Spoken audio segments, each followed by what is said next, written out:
जय हिंद दोस्तों, नमस्कार। मार्ट साहब यूट्यूब चैनल में आपका हार्दिक स्वागत है। दोस्तों, जैसा कि आप स्क्रीन पर देख रहे होंगे, एक धर्मेंद्र प्रधान जी के द्वारा लेटर जारी किया गया है, जिस लेटर के संबंध में यूट्यूब चैनल पर विभिन्न तरह की जानकारियाँ वायरल हो रही हैं। इस लेटर की क्या सच्चाई है?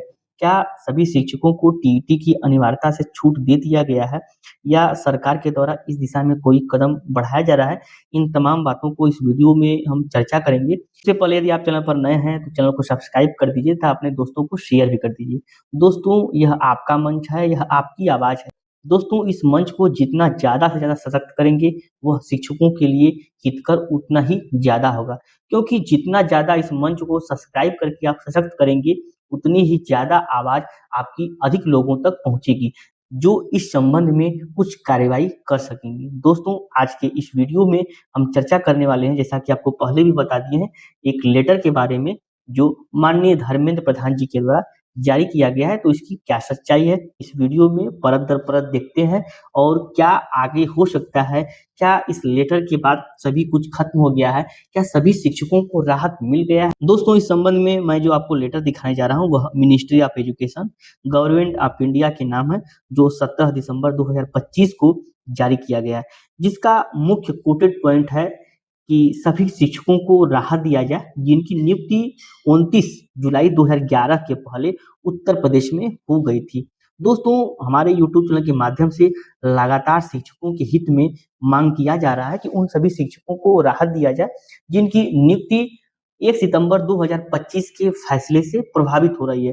दोस्तों, विभिन्न लोगों के द्वारा यह कहा जा रहा है कि सर, आरटीई एक्ट के आने से पहले मांग मत करिए, बल्कि आरटीई एक्ट लागू होने के पहले से मांग करिए। तो दोस्तों, मैं आपको स्पष्ट रूप से बता भी देना चाहता हूँ कि मैं जब भी आपके मंच के माध्यम से बोलने का प्रयास किया हूँ, तो मैं हमेशा से एक ही बात का ज़िक्र करता हूँ कि उन सभी शिक्षकों को राहत दिया जाए, जो आरटीई एक्ट लागू होने की तिथि से पूर्व नियुक्ति पा चुके थे या उनकी नियुक्ति प्रक्रिया रद्द हो गई थी, उन सभी शिक्षकों को राहत दिया जाए। दोस्तों, जैसा कि आप जानते हैं, देश के विभिन्न हिस्सों में आरटीई एक्ट 2009 विभिन्न तिथियों को लागू हुआ है, जिसके संबंध में शिक्षकों को एक कन्फ्यूजन की स्थिति बनी हुई है कि किस तिथि के पूर्व शिक्षकों को राहत दिया जाएगा। तो मैं आपको इस संबंध में पहले भी बता चुका हूँ कि उन सभी शिक्षकों को राहत दिया जाएगा जिनकी नियुक्ति आरटीई एक्ट 2009 के लागू होने से पूर्व हो चुकी है।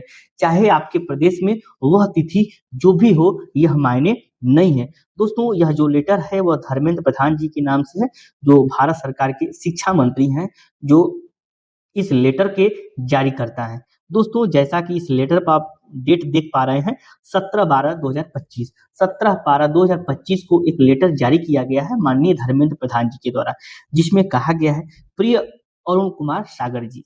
यह लेटर प्रिय अरुण कुमार सागर जी के नाम संबोधित पत्र है, जिसमें कहा गया है कि आपके द्वारा दिनांक 8 दिसंबर 2025 को प्रेषित पत्रांक इतना हेतु धन्यवाद, जो कि उत्तर प्रदेश के 29 जुलाई 2011 से पूर्व नियुक्त शिक्षकों के सेवारत रहने एवं पदोन्नति हेतु शिक्षक पात्रता परीक्षा की अनिवार्यता से छूट प्रदान करने के संबंध में है।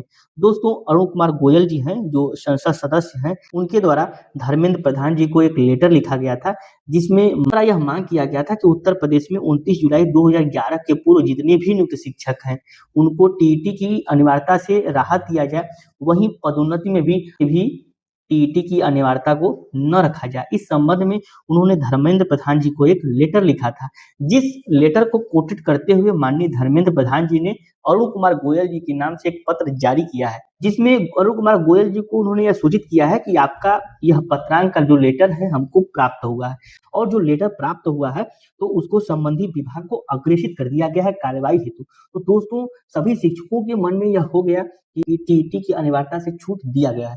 तो दोस्तों, इस लेटर का कतई यह अर्थ नहीं है कि सभी शिक्षकों को टीईटी की परीक्षा से छूट दे दिया गया, बल्कि दोस्तों, इस लेटर का यही मायने है कि जो अरुण कुमार सागर जी ने लेटर दिया था, वह शिक्षा मंत्री धर्मेंद्र प्रधान जी को प्राप्त हो गया है। उन्होंने ऐसा सूचित किया है कि मैं आपके लेटर को फॉरवर्ड कर दिया हूँ। तो अभी विभाग के द्वारा कोई ऐसा निर्णय नहीं लिया गया है, न ही विभाग के द्वारा अभी ऐसा कोई निर्णय लिया जाएगा, क्योंकि दोस्तों, आप जानते हैं, यह जो ऑर्डर आया है वो आरटीई एक्ट 2009 में जो संशोधन है 2017 में जो हुआ था, उसमें होने के बाद आया है।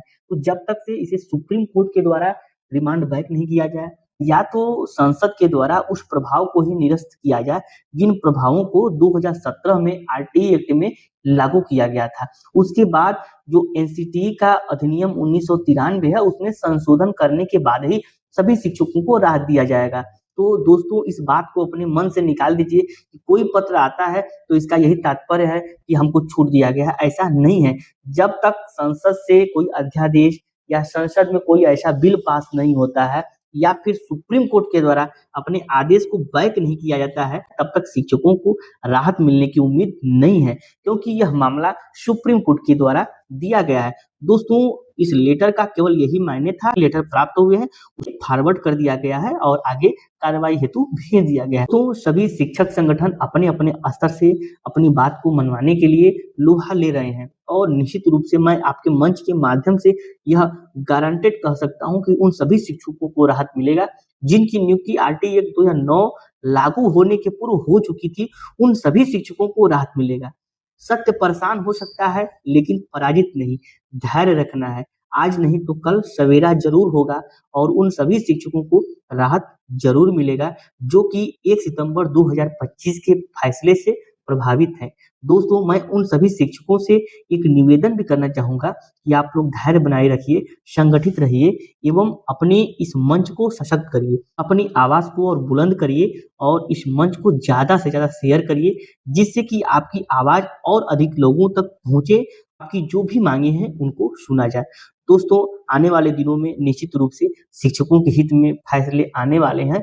इसी आशा और उम्मीद के साथ मैं यह भी आशा करता हूँ कि यह लेटर का पूरा निचोड़ आपको प्राप्त हो गया होगा, जिस लेटर के माध्यम से आपको यह कन्फ्यूजन की स्थिति बनी थी कि इस लेटर का क्या मायने है, क्योंकि हमको विभिन्न कमेंट के माध्यम से यह सूचित किया गया था कि सर इस लेटर को बताइए जो शिक्षा मंत्रालय के द्वारा जारी किया गया है।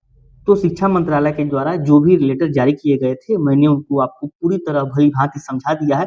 आशा और उम्मीद है कि आप इसे समझ भी गए होंगे और अपनी माँग को लगातार जारी करते रहें, संगठित रहें, सशक्त रहें और आपसे पुनः निवेदन है कि आप अपने इस मंच को ज़्यादा से ज़्यादा सशक्त और समृद्ध बनाएँ, जिससे कि सभी शिक्षकों के हित का लाभ हो। दोस्तों, आज सभी शिक्षक बैकफुट पर खड़े हैं।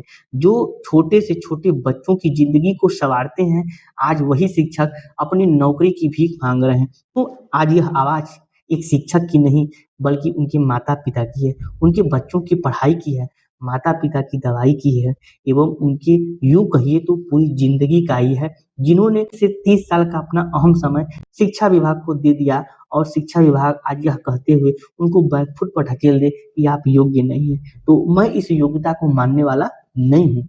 मैं इस योग्यता से पूर्णतः असंतुष्ट हूँ और इसे अन्यायपूर्ण मानता हूँ, जिसका निर्धारण 20 से 25 साल के बाद किया जाता है। जिन शिक्षकों की नियुक्ति नियमावली 20 साल पुराने नियम से हो चुकी है, आज उन पर नए नियम थोपना कहाँ तक उचित है। उम्मीद है दोस्तों, सरकार के द्वारा, न्यायालय के द्वारा निश्चित रूप से जीत जरूर होगी, जीत जरूर होगी। इसी दृढ़ आशा और विश्वास के साथ मिलते हैं अगले अंक में नई ऊर्जा, नए अपडेट्स के साथ।